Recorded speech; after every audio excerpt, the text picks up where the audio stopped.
after certain time becomes 3 times of p. So कितने time में p से 3p होगा वही आपको बताना है. ठीक है, तो सबसे पहले तो आपको फोर्स का डेफिनेशन पता होना चाहिए कौन सा अप्लाई करना. You have used P2 minus P1 upon T2 minus P1 is equal to KT आपने लिख दिया. ठीक है, फोर्स KT लिख दिया आपने, तो ये गलती कर दिया आपने. ये डेफिनेशन नहीं लगेगी. ये डेफिनेशन कब लगानी है आपको? जब भी कांस्टेंट फोर्स लग रहा हो, राइट. सर वो जो आपने इंटीग्रेट किया वो वापस समझाइए ना. वो तो समझा रहा हूँ. तो आपको इतना समझ में आना चाहिए कि ये वेरिएबल फोर्स का क्वेश्चन है. तो यहाँ पे कांस्टेंट फोर्स वाला, ये कांस्टेंट फोर्स है. जब कांस्टेंट फोर्स होगा टाइम के हिसाब से चेंज हो रहा है ना फोर्स, तो नहीं चलेगा ये. तो हमको dp by dt is equal to KT लगाना पड़ेगा. ये लगा दिया. Now how to solve this? dt उधर ले आओ, तो dp is equal to KT dt ना इंटीग्रेटेड. ठीक है, yes. ओके. अब यहाँ पे वेरिएबल के लिए स्मॉल p लिख रहा हूँ क्योंकि कैपिटल P टेक्स्ट मतलब जो क्वेश्चन का डेटा है, तो स्मॉल p लिखूंगा वेरिएबल. तो dp 1 dp का इंटीग्रेशन p के कांस्टेंट t रेज टू 1 का integration t square by 2 plus c. अब t इक्वल टू 0 मोमेंटम था कैपिटल P, तो capital P is equal to c. तो c का वैल्यू कैपिटल P आ गया. तो small p is KT square by 2 plus capital P. अब जब स्मॉल t की वैल्यू कैपिटल T है तो स्मॉल p की वैल्यू कैपिटल 3p है. उन्होंने बोला है ना कैपिटल T टाइम में p से 3p हो गया. यहाँ पे 3p डाल दिया, k capital T square by 2 capital P. इधर ले 2p हो गया, 2 आया, k आया, रूट आया. अभी देख लो, नहीं समझा तो वापस एक्सप्लेन कर दो.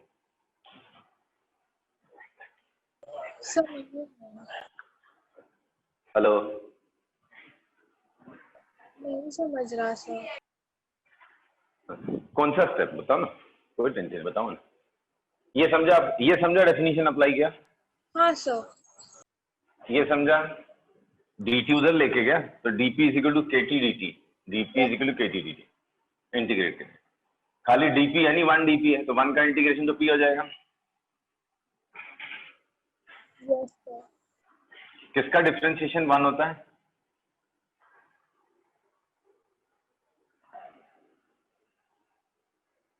किसका डिफरेंशिएशन 1 होता है?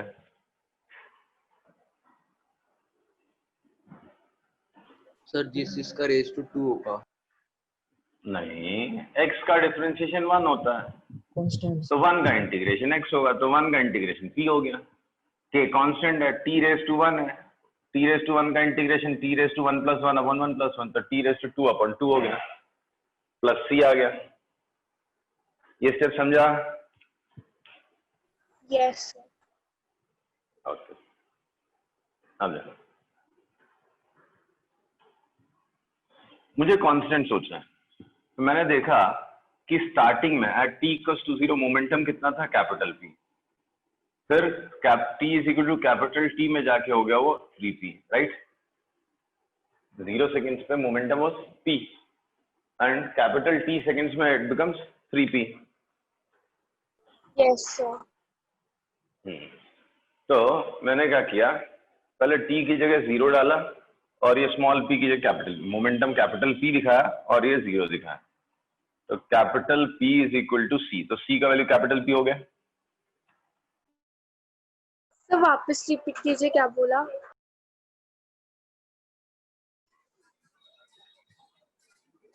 कांस्टेंट का वैल्यू कैपिटल P हो गया. समझा? नहीं समझा सर, वो कैसे हुआ? टाइम जब 0 था स्टार्टिंग में, तो मोमेंटम आपका खुद में कितना था? कैपिटल P था. ये तो दिया था ना स्टार्टिंग में मोमेंटम इतना था, थोड़ी देर के बाद 3p हो गया, ये तो दिया था. अच्छा ओके हाँ. तो जब टाइम की वैल्यू 0, तो इसकी value capital P. Capital P is equal to 0 plus c, तो c का value capital P. yes sir. तो small p is equal to KT square by 2 plus capital P. Even capital P के मतलब ये final expression आ गया small p का in terms of time t. Yes, sir. ठीक है, अब देखो स्मॉल टी की वैल्यू जब कैपिटल टी हो गई तो स्मॉल पी की वैल्यू 3p हो गई, मतलब मोमेंटम 3p हो गया। तो मोमेंटम 3p हो गया जब स्मॉल टी कैपिटल टी हो गया, बाकी सब तो वैसे ही रहा। जी sir. Now take capital P on this side, this becomes 2p is equal to kt square by 2. So हाँ kt sir. square is 4p. तो टाइम हो गया 2 root p by k. Okay,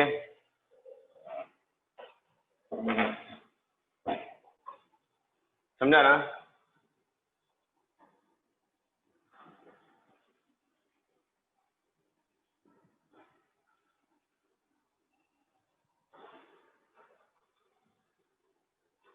hello,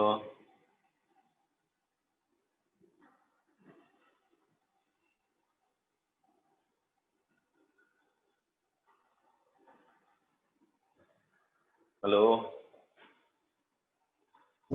Yes, sir. आ रहेगा ना समझ में? Yes, sir. ना अगला question, an object of mass m is dropped from a certain height. An object of mass m is dropped from certain height.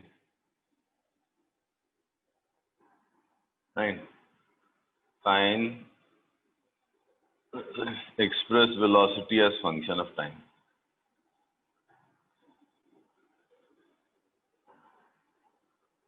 बहुत आसान सा क्वेश्चन है, ऑलरेडी आप 10 बार कर चुके हो, बट फिर से करने बोल रहा हूँ, देखता हूँ थोड़ी सी लैंग्वेज बस चेंज करिए, बाकी सब कुछ सेम है। हाँ, एक्सेलरेशन ड्यू टू ग्रेविटी। हाँ, एक्सेलरेशन ड्यू टू ग्रेविटी।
एक ही फोर्स लगा है mg, force is mg downward direction में, तो ma equals to minus mg, तो एक्सेलरेशन माइनस g हो गया, dv by dt is minus g, तो dv is equal to minus g dt। Integrate कर दो तो v का value minus gt plus c, at t equals to 0 v is equal to 0, starting में velocity 0 है, therefore c is equal to 0, तो v is equal to minus gt। कितना आसान सा क्वेश्चन था, नहीं कर पाया।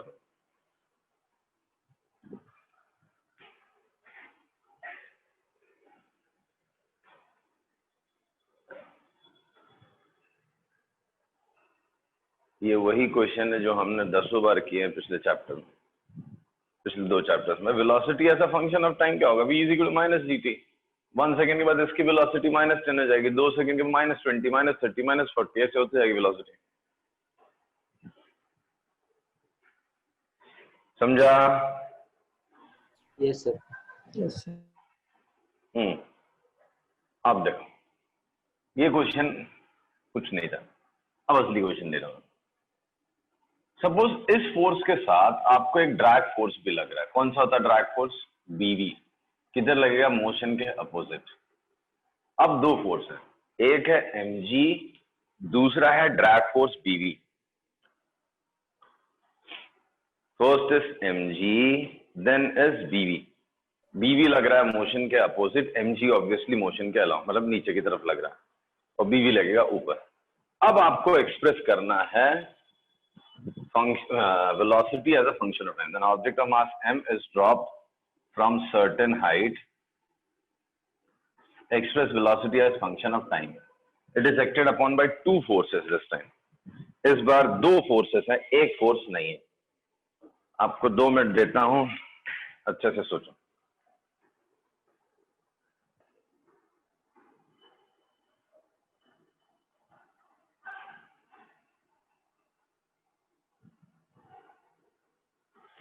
आओ बोर्ड पे, नहीं होगा स्टार्ट। बड़ा अच्छा सा क्वेश्चन है ये, पूछा हुआ कई बार, मतलब अच्छे क्वेश्चंस में पूछते हैं, अच्छे एग्जाम्स में पूछते हैं। इस बार M A is equal to M ji minus B V. Acceleration let us assume downwards है, होता ही है, सबको पता है, बिकॉज पहले तो फोर्स 0 है, वी पे डिपेंड करता है। रिलीज किया तो पहले तो फोर्स 0 है, मतलब वेलोसिटी 0 है, तो बीवी लगेगा ही नहीं, सिर्फ एम जी लग रहा है, नीचे आना है, तो एम जी ज्यादा है, बीवी हमेशा कम होता है, तो M A is equal to this, but acceleration is D V by D T is equal to M ji minus B V. अब ये पूरा उठा के नीचे ले आओ आप, 1 upon M G minus B V D V is equal to D T by M. ये देख लो समझ में आएगा, is equal to M ji minus B V, ये पहले स्टेप समझा। नेट फोर्स कितना लग रहा है, एम जी माइनस बीवी, ये समझा। Yes sir. Yes, sir. Sir, सो मुझे एक डाउट है हाँ सर। mg तो मतलब वो जो mg फोर्स है उसकी हाँ। डायरेक्शन तो नीचे है, हाँ डायरेक्शन नीचे तो वो नेगेटिव में होगा ना। हाँ, कर लो, कोई दिक्कत नहीं। ये एक्सेलरेशन भी नीचे है तो माइनस हो जाएगा, ये माइनस ये प्लस हो जाएगा, हाँ बस तो माइनस से मल्टीप्लाई कर देते, M is equal M ji minus B. Genuine doubt है, शुरू में हमको ऐसे ही सोच सोच के लिखना चाहिए, तो I should write minus M A, acceleration नीचे है ना, एक्सेलरेशन नीचे है, तो minus M A minus M G plus B V, तो माइनस से मल्टीप्लाई कर M A is equal M ji minus B V. नहीं समझा? समझे। हाँ सर। So A is what, dV by dt. So m dV by dt is equal to mg minus bv. ठीक है? हाँ। पिछले वाले क्वेश्चन में भी तो ब्लॉक नीचे ही जा रहा था ना, तो उस टाइम तो हम लोगों ने एम पॉजिटिव लिया था। एक ही फोर्स था तो मैंने कंसिडर नहीं किया, एक ही फोर्स था तो मैंने लिख दिया, बाकी वहां पे भी लिखना चाहिए प्रॉपर वे में ना। डीवी जिधर है ये पूरा फंक्शन इधर ले आया मैं, 1 upon M G minus B V D V is equal to D T, उधर लेगा डी टी अपॉन एम लिख दिया।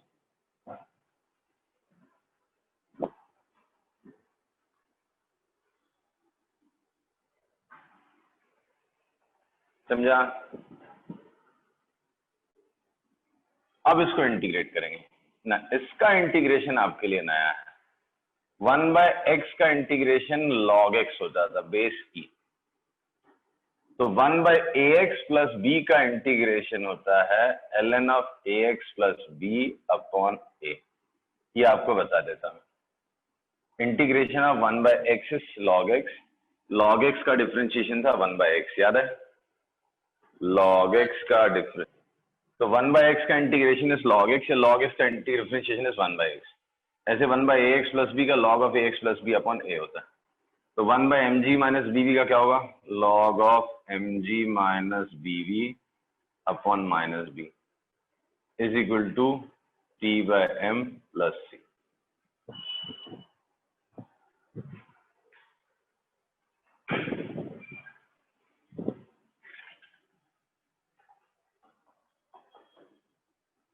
आ रहा है समझ में?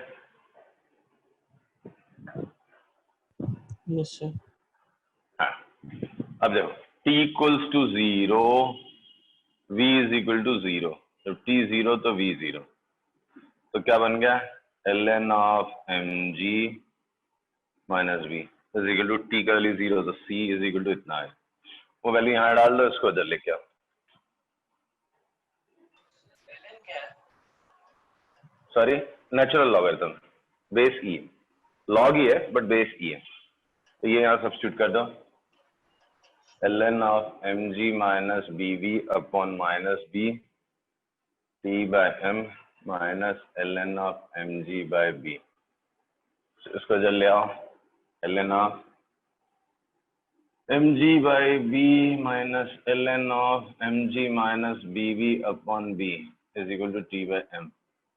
सो 1 बाय bb उधर लेके चले जाओ तो bt बाय m हो गया, log a minus log b log of a by b, तो mg upon mg minus b हो गया is equal to bt by m हो गया। ln उधर लेके जाओ तो e रेस टू बन जाएगा, तो mg upon mg minus bv is equal to e raise to bt by m। अब रेसिप्रोकल ले लो, take the reciprocal, mg minus bv upon mg e raise to minus bt by m, distribute कर दो, 1 minus bv by mg equals to bt by m, इसको उधर ले जाओ, उसको उधर ले आओ, तो 1 bv by mg 1 minus e raise to minus bt by m, तो v is equal to mg by v 1 minus e raise to minus bt, ये formula, this is formula for velocity as a function of time.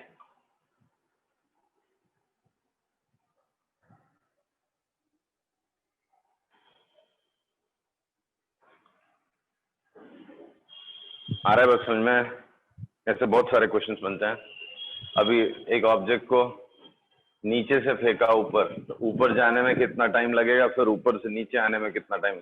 Actual में हमने क्या पढ़ा था, time of ascent is equal to time of descent, but that is valid only when viscous drag force is not consider. अच्छा पहले ये question discuss करते हैं। तो ये क्वेश्चन आपको समझ में आया या बिल्कुल नहीं समझ में आया? सर वहां से नहीं समझा आया। सर। ओके, ये स्टेप क्लियर था, मैं वापस एक्सप्लेन कर देता हूँ। This step was clear? Yes sir. इसके बाद प्योर मैथ्स है, फिजिक्स खत्म हो गए। इसको इंटीग्रेट किया, 1 by A X plus B का integration ln of A X plus B upon A होता है। तो यहाँ पे v वेरिएबल है, तो ln of this upon v का कोएफिशिएंट माइनस b है, तो ln of mg minus bv upon minus b is equal to t by m plus c हो गया। करेक्ट सर लेकिन हाँ, तो वहाँ पे तो प्लस मतलब वहाँ पे तो a आता है ना, कहाँ पे? mg माइनस bv की जगह mg कोएफिशिएंट से मतलब बेटा क्या फर्क पड़ता है, मैं माइनस bv प्लस mg लिख दूं, क्या फर्क पड़ता है? मेन है वेरिएबल का कोएफिशिएंट, वेरिएबल जो कुछ भी होगा। तो mg तो पूरा कांस्टेंट हो गया, यहाँ पे b की जगह mg है, a की जगह यहाँ माइनस b है, इसलिए आपको देखने में गलत दिख रहा है। वेरिएबल टर्म पे ध्यान दो ना, x वेरिएबल है, यहाँ पे वेरिएबल v है, तो v का कोएफिशिएंट माइनस b है, तो अपॉन माइनस b हो जाएगा, log of this whole thing upon minus b। Integration का कॉन्सेप्ट है, डिटेल में पढ़ना पड़ेगा, मैथ्स में पढ़ाया है वैसे मैंने ये वाला टॉपिक। 1 बाई एक्स का integration log X, 1 by X plus B का log of X plus B upon है, ठीक है? Yes sir. हाँ, तो log of mg minus bv upon minus b is equal to t by m plus c, ठीक है? Starting में velocity 0 थी, तो v का वैल्यू 0 जब t का वैल्यू 0, तो ये t 0 हो गया, उड़ गया, इधर बचा log mg by minus b, yes तो sir. t is equal to 0, v is equal to 0, मतलब c का value minus log mg by b हो गया। ये उठा के मैंने यहाँ डाल दिया, वो आ गया, समझा? Yes sir. मैथ्स ही चल रही है अभी, फिजिक्स यहाँ पे नहीं है। अब इसको उधर ले गया, प्लस में होता है, तो log mg बाय b ये माइनस था, minus log mg minus bv upon b is equal to t by m, b उधर ले गया, मल्टीप्लाई कर दिया, b इधर से उड़ा के उधर डाल दिया, bt बाय 2m हो गया, सर bt बाय m हो गया, ठीक है? log a minus log b हमको पता log of a by b होता है, तो log of mg minus bv is equal to bt by, यहाँ पे बेस कितना है ई, अगर आपको याद हो लॉगरिथम में पढ़ाया था मैंने, e raise to b t by m is equal to this, तो ये हो गया e raise to b t by, reciprocal ले लिया, m ji minus B we upon M g e raise to minus b t by, denominator distribute कर दिया, m g cancel, 1 minus b by m g is this, इसको इधर ले आया, इसको इधर ले गया, एम जी बाई बी इधर कर दिया, यहाँ यस सर आगे ओके। अब देखो क्वेश्चन ये है कि जैसे पहले ड्रैग फोर्स नहीं था तो स्पीड बढ़ते जाती थी, बढ़ते जाती थी, बढ़ते जाती थी, बढ़ते जाती थी, मतलब इनफाइनाइट पे इनफाइनाइट हो जाएगी। जरा इसमें चेक करो इनफाइनाइट पे स्पीड कितनी होगी, अगर टी की जगह मैं इन्फिनिटी डाल दूं तो स्पीड कितनी हो जाएगी? सर जो आपने अभी निकाला उसमें रखना है। हाँ, टी की जगह इन्फिनिटी डाल दो, क्या वैल्यू आती है देखो, put t is equal to infinity,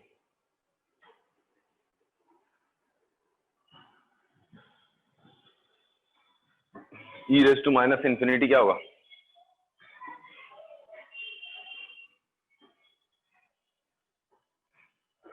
बोलो।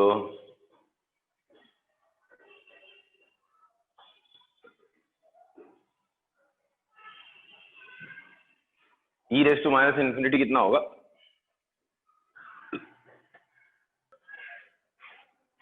E raise to minus infinity 0 होता है भाई, e raise to infinity is a very large number right, तो 1 upon very large number is a very small number, nearly 0। Hello, yes sir. so if I put t is equal to infinity, v becomes mg by b 1 minus e raised to minus infinity, this is 0, velocity is mg by b. At infinite time velocity is mg by b, मतलब क्या? मतलब speed बढ़ते नहीं जाएगी, infinite पे infinite नहीं हो जाएगी, कांस्टेंट हो जाए, मतलब mg by b हो जाएगी, इसको बोलते हैं टर्मिनल वेलोसिटी। ये आगे चल के भी हम लोग पढ़ेंगे फिजिक्स में एक और चैप्टर में, बट वहां पे दूसरे कॉन्सेप्ट के हेल्प से समझेंगे। यहाँ पे हमने एनएलएम से निकाला है, सो एनएलएम के अकॉर्डिंग टी का वैल्यू इन्फिनिटी हो तो वो v होगा mg by b, कांस्टेंट नहीं, सॉरी इनफाइनाइट नहीं होगी। सी अगर हम पिछला एक्सप्रेशन देखें तो वेलोसिटी क्या दिया था, v ओस माइनस जी टी, अगर सिर्फ मैग्नीट्यूड की बात करें तो जीटी है, तो स्पीड क्या था उसमें, बढ़ते जा रहा है, बढ़ते जा रहा है, बढ़ते जा रहा है, increases linearly with time, t का value increases linearly with time, नहीं? Yes sir.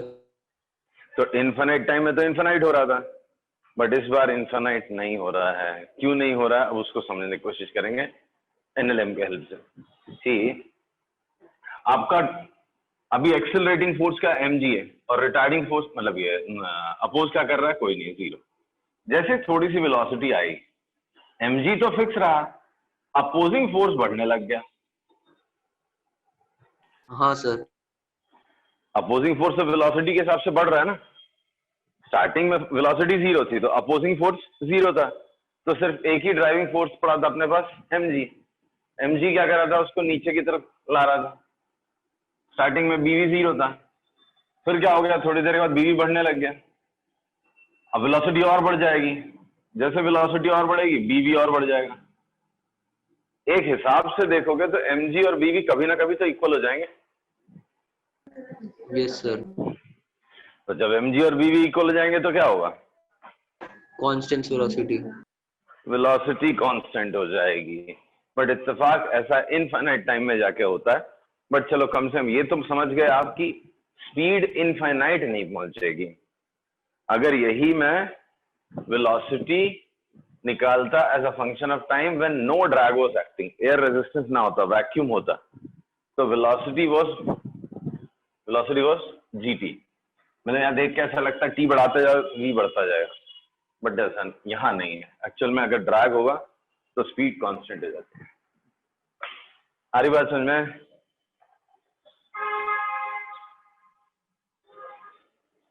ये आईजी वाले स्टूडेंट्स ने 10th में पढ़ा था, हाँ सर। टर्मिनल वेलोसिटी याद है, पैराशूट ओपन कर देते हैं तो हाँ सर। पैराशूट ओपन करने से ये बी का वैल्यू बढ़ जाता है, बी का वैल्यू बढ़ जाता है तो टर्मिनल स्पीड कम हो जाती है, याद है। और हाँ सर, बड़ा याद है। पैराशूट होगा तो बी का वैल्यू और बढ़ जाएगा तो ये बी और कम हो जाएगा, तो सर, टर्मिनल लेकिन वेलोसिटी और कम। एक डाउट है मुझे बोलो। कि e raise to minus infinity आपने बोला कि 10 to 0 होगा, तो 1 माइनस 10 to 0 को हम लोगों ने नेग्लेक्ट क्यों कर दिया? ओ हेलो, क्या बोल रहे हो तुम? मैं बोल सर रहा आपने हूँ ई का वैल्यू कितना 2.718 है, ठीक है। मैं कहता हूँ ई का वैल्यू हाँ। 2 ले लो थोड़ी देर के लिए, तो 2 raise to minus 1 0.5, 2 raise to minus 2 0.25, 2 raise to minus 10 0.001, 2, तो ये मैं बढ़ाते जाऊंगा पावर तो ये नंबर छोटे होते जा रहा है, तो अगर ये पावर इन्फिनिटी पहुंच जाएगा तो ये वैल्यू 0 पहुंच जाएगी, तो जब ये 0 हो जाएगी तो नेग्लेक्ट कर दिया मैंने, 1 माइनस 0 1 होता है। ठीक है। बाबा दिस नंबर बिकम्स इनफिनिटेसिमली स्मॉल। ठीक है सर, समझा। समझा? ओके, चलो अब एक क्वेश्चन देता हूँ आपको, होमवर्क ये करना है, सेम ऐसे ही क्वेश्चन है, थोड़ा सा फाइट करना, देखता हूँ कौन करता है।